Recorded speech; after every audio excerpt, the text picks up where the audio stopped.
अभी हम चर्चा कर रहे हैं सनातन धर्म के देवों में देव महादेव की, जिन्हें शिव भी कहा जाता है और शंकर भी कहा जाता है। जब वे सूक्ष्म रूप में रहते हैं बिना किसी शरीर के, तब शिव कहलाते हैं लिंग स्वरूप। लेकिन जब वे मूर्तिमान रूप में होते हैं तब उन्हें शंकर कहा जाता है। भगवान शिव के 8 प्रतीक हैं। उनमें से पहला प्रतीक है चंद्रमा। चंद्रमा मन की स्थिरता और आदि से अनंत का प्रतीक है। अतः भगवान शिव को चंद्रशेखर और सोम भी कहा जाता है। भगवान शिव का दूसरा प्रतीक है त्रिशूल। शक्ति, ज्ञान और इच्छा की पूर्णता का सूचक है त्रिशूल। तीसरा प्रतीक है डमरू। सृष्टि के आरंभ और ब्रह्मनाद का प्रतीक है डमरू। चौथा भगवान शिव का प्रतीक है रुद्राक्ष। यह रुद्राक्ष शुद्धता और सात्विकता का प्रतीक है। पांचवा प्रतीक है माथे पर गंगा, जो कि आध्यात्म की धारा का प्रतीक है। भगवान शिव के 8 प्रतीकों में से छठा है तीसरा नेत्र, जो हमें बुराइयों और अज्ञानता को खत्म करने की सूचना देता है। 8वां प्रतीक है सर्प, कि कैसे मनोमानव को अहंकार को वश में रखना चाहिए। और 8वां प्रतीक है बागंबर। इससे हमें शिक्षा मिलती है कि संसार में निडरता और दृढ़ता से कैसे जीवन को जिया जाए।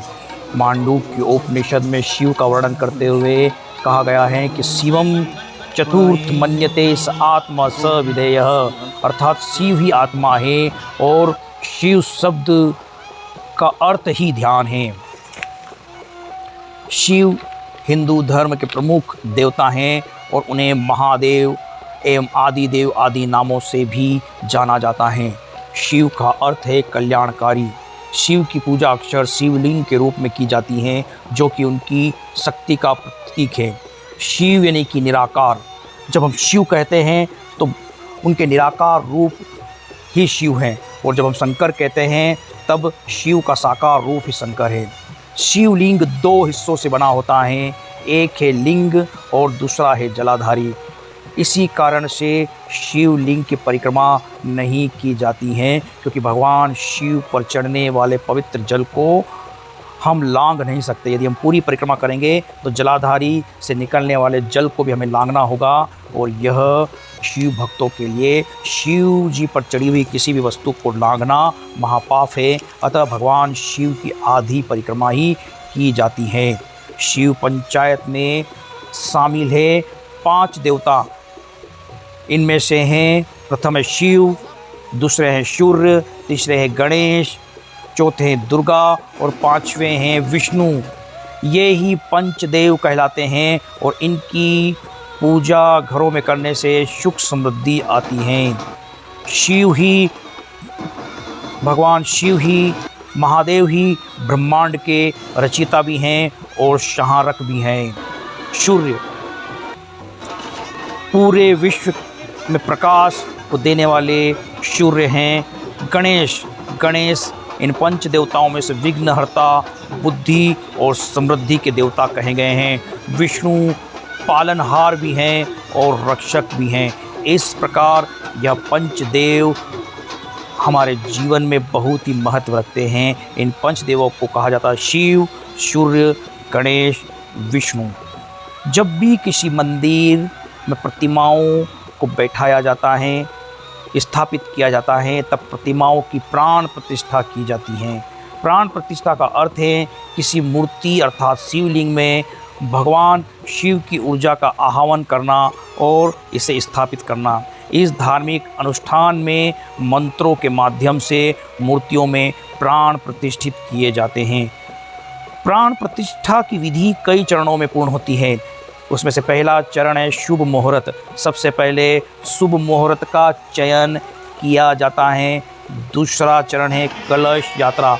कलश यात्रा के साथ प्राण प्रतिष्ठा महोत्सव की शुरुआत होती है। तीसरा है हवन। हवन कुंड में मंत्रों के माध्यम से विभिन्न देवी देवताओं का आह्वान करते हुए उन्हें आहुतियाँ दी जाती हैं। चौथा है मूर्ति का अभिषेक।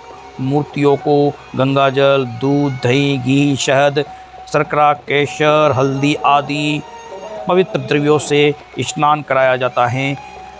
यही अभिषेक कहलाता है। पांचवा चरण है प्राण प्रतिष्ठा मंत्र। मंत्रों के जाप द्वारा भगवान शिव को मूर्ति में वास करने की प्रार्थना की जाती है। इन मंत्रों का भाव यह रहता है कि हे महादेव शिव, इस मूर्ति में स्थापित हो और जो भी मनोकामना लेकर के आए उनकी मनोकामनाओं को आप पूर्ण करो। प्राण प्रतिष्ठा का छठा चरण है नेत्रोन्मिलन। प्राण प्रतिष्ठा के बाद मूर्ति की आंखें खोली जाती हैं और इसी के साथ प्राण प्रतिष्ठा पूर्ण हो जाती हैं। सातवां चरण है पूजा और आरती। इसके बाद मूर्ति की पूजा और आरती की जाती है। प्राण प्रतिष्ठा एक महत्वपूर्ण प्रक्रिया है, अतः इसे योग्य आचार्यों के द्वारा ही संपन्न किया जाता है। सनातन धर्म में किसी मंदिर की स्थापना हेतु प्राण प्रतिष्ठा कार्यक्रम को बहुत ही वृहद एवं विशाल रूप से संपन्न किया जाता है। पूरा नगर प्राण प्रतिष्ठा महोत्सव में भाग लेता है और अंत में पूरे नगर के लोगों को एवं बाहर से पधारे हुए सभी पुरोहितों को, सभी आगंतुकों को ब्रह्म भोज कराया जाता है और साधु संतों को दक्षिणा देकर के खुशी खुशी विदा किया जाता है। हर हर महादेव। ओम नमः शिवाय, ओम नमः शिवाय, ओम नमः शिवाय।